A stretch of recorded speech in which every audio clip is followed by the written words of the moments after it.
Et c'est donc le moment de Guillaume Meurice. Oui, je voudrais revenir moi aussi sur la polémique télévisuelle du moment. Cyril Hanouna, bien sûr, en commençant par féliciter mon collègue Pablo Mira, qui l'a bien défendu tout à l'heure.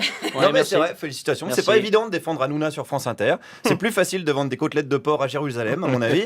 C'est courageux et c'est bien, Pablo, parce qu'il en prend plein la gueule, Cyril, en ce moment. Il fait l'objet d'une enquête du CSA. Vous imaginez la violence, il va peut-être prendre un blâme, putain. Oh, on se réveille là, je suis dévasté, moi. Tous les annonceurs se barrent. Quand même Kiabi ou Moltonel veut plus apparaître à tes côtés, c'est vraiment, tu viens d'atteindre le stade ultime de l'humiliation, quoi. C'est le stade Manuel Valls, on l'appelle d'ailleurs.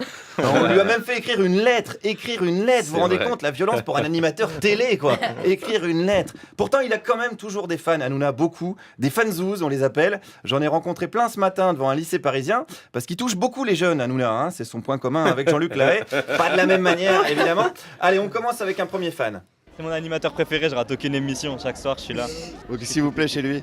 Qu'est-ce qui me plaît? Alors, il travaille pas, les émissions ça se voit qu'elles sont improvisées, c'est ce qu'on aime en 2017 franchement. Des gens qui travaillent pas. Ouais voilà, franchement ça fait plaisir. Est-ce que c'est la preuve qu'on peut justement gagner de l'argent sans rien foutre? Franchement, c'est une démonstration exemplaire, ouais. Et oui, je dirais quel bel exemple pour la jeunesse. Macron, il l'a dit, hein, je veux que les jeunes rêvent de devenir riches. Et bien voilà, hein, les jeunes, le rêve est à portée de slip et de nouilles à l'intérieur. Bravo Cyril, tu fais rêver les jeunes, mais évidemment pas seulement. Bah je sais pas, Hanouna il me fait rire avec ses blagues.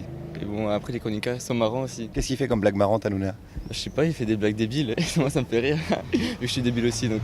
Quelle est belle cette jeunesse qui a confiance en elle. Et ça, il l'a bien compris, Cyril Hanouna. Fédérer les débiles, c'est son projet. Ou en tout cas, faire croire à toute une génération qu'ils le sont. C'est balèze et évidemment se marrer. Je rigole pas comme ça, mais ça me fait sourire, quoi. Mais au final, je saurais pas dire. Toi, il se marre beaucoup, lui-même se marre beaucoup de ses blagues. Oui, bah moi je sais de quoi il parle parce que moi aussi je me marre toujours tout seul hein, quand mes potes ne rigolent pas à mes blagues. Ah, vous êtes le futur Hanouna, ça se trouve. Non, je suis le futur raté. Quelle est belle cette jeunesse qui a confiance en elle. Et ça, il l'a bien compris, hein, Cyril Hanouna. C'est dingue. Fédérer tous les ratés, c'est le projet. Ou en tout cas, faire croire à toute une génération qu'ils le sont, c'est balèze. Mais surtout, le projet de Cyril Hanouna, c'est de se marrer. Ouais, assez.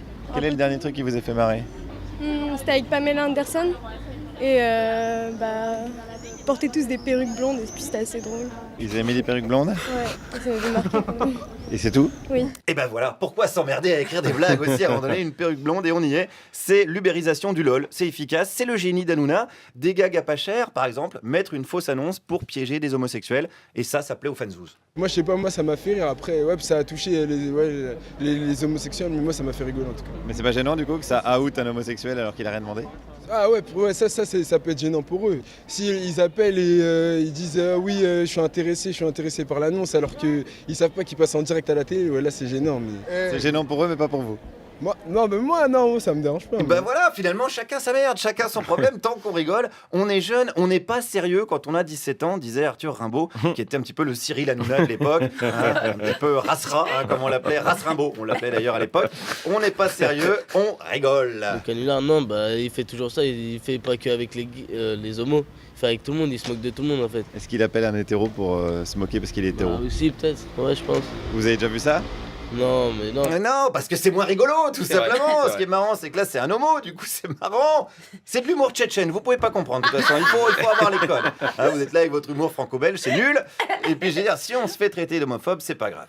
C'est plus maladroit qu'autre chose. Il a plein d'amis gays, je pense. Déjà, il a Mathieu Delormeau qui est gay et c'est un très bon ami. Qui l'humilie régulièrement en direct? Ça, c'est vrai, mais après, Mathieu Delormeau, il fait un peu la victime et tout sur le plateau. Mais en vrai, je pense que voilà, ils sont pas. Ça veut dire que Cyril Hanouna est discriminé? Discriminé, je sais pas, mais il y a un acharnement contre lui. Il y a un acharnement, exactement. Et il serait peut-être temps que ça s'arrête, ces conneries. D'ailleurs, j'ai peut-être une solution. Ça serait que Cyril Hanouna lui-même arrête ses conneries. Guillaume Meurice, c'est une très bonne idée. C'est une idée que je lance comme ça.